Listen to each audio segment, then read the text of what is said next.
Right, so pushes are the first thing to learn.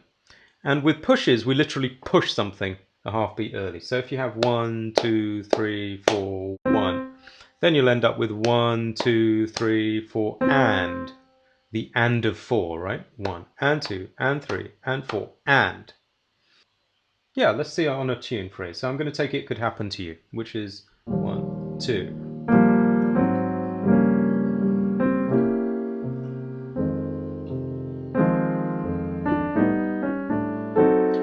I'm opening the melody. I'll try not to. I'll try and play very straight.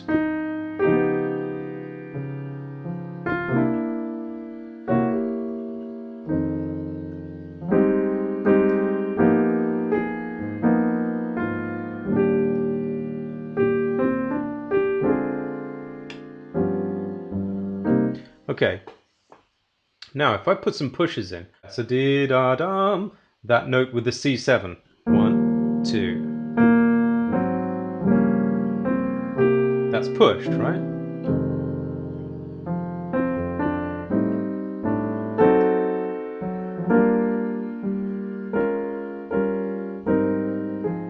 Here's another one. See on the D flat 7,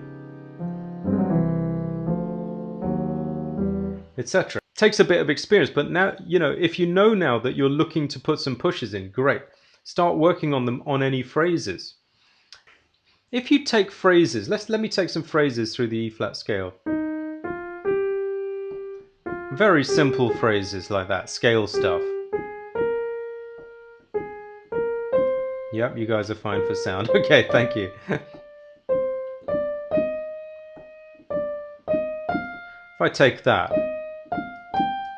so 2, 3, 4, push. And actually I pushed the last note without realizing, didn't I? Because otherwise it would have been like this. Should be like that. So simple. Please play it legato.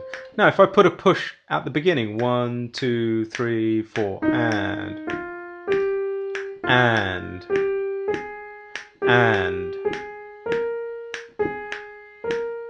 Now I'm going to push the first and last note. 1, 2, 3, 4, and.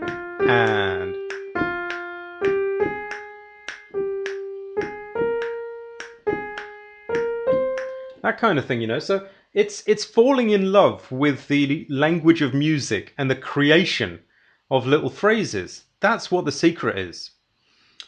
So for example, if you drill stuff like that long enough, let's see if something comes in. Of course it does. There's that phrase, right? Used it, had to flat that D for the E flat, for the G minor 7 flat 5. So 1, 2, and. You'll swing now when you do that.